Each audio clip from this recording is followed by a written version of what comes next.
enemy cache in the region. For his audacious leadership and courage under fire, Starry was awarded both the Silver Star and Bronze Star medals. A 1948 West Point graduate, Starry entered the officer ranks during the inaugural years of the Cold War. Although he missed combat in World War II in Korea, Donn Starry became one of the most influential commanders of the Vietnam War. In a conflict dominated by air mobile infantry, Starry was a leading advocate for tank warfare in Vietnam.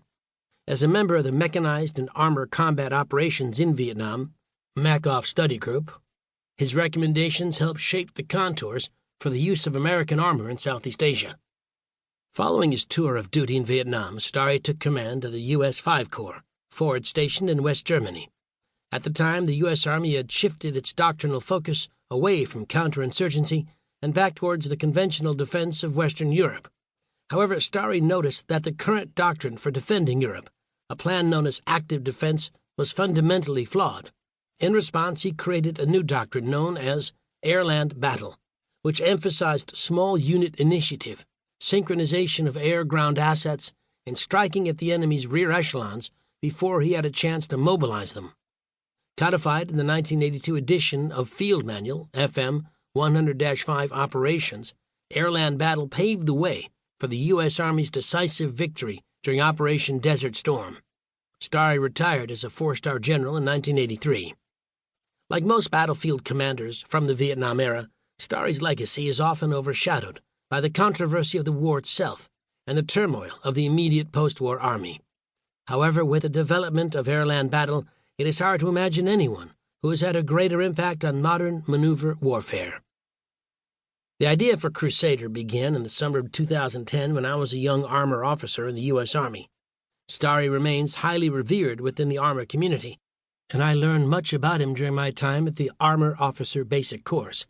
When I began researching this project, Starry was still living but had been suffering from a rare form of cancer. Although his family gave me their blessing to pursue the biography, they politely declined my request to interview the elder Starry, given the precarious nature of his health. Nevertheless, each member of the family selflessly gave their time and energy, piecing together the information needed for this book. Donn Starry tragically lost his battle with cancer on August 26, 2011. He was 86 years old. Throughout his career, Donn Starry was a prolific author. During my time as a junior officer, I read many of his works on armored warfare. His seminal text, Mounted Combat in Vietnam, explored the use of American armor in a war dominated by light and air mobile infantry. Mounted Combat in Vietnam was the last installment of the 13-part Vietnam Studies series, commissioned by the Army Center of Military History. Starry's book, however, was the only one in the series to be completed after the war, thereby offering a full account of armor and mechanized operations, while the other installments covered their respective topics up until about 1971. Together with historian George F. Hoffman, Starry also wrote and edited From Camp Colt to Desert Storm, a complete history of American armor operations from the World War I era Tank Corps to the Gulf War tank battles at 73 Easting and Medina Ridge. Other works by Starry include his numerous articles written for Military Review and Armor magazine.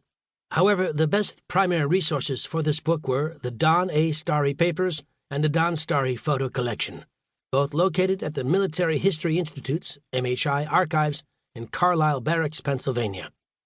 MHI's collection contained various letters, position papers, command documents, oral history interviews, and more than 300 photographs of Starry during his time as Chief of the Army's Training and Doctrine Command, CHADOC. In 2009, the Combat Studies Institute, the professional publications arm of the Army's Command and General Staff College, privately published these papers under the title Press On, the collected works of General Donn A. Starry. Government documents, including the 11th Armored Cavalry's after-action reports, provided a wealth of information for this book. Since Starry was no longer living, his surviving family graciously gave me their time for numerous interviews. They also sent me an abundance of Donn Starry's personal and professional papers that remained in their possession. I give special thanks to Donn Starry's children, Mike, Paul, Melanie, and Melissa, for their kindness and hospitality.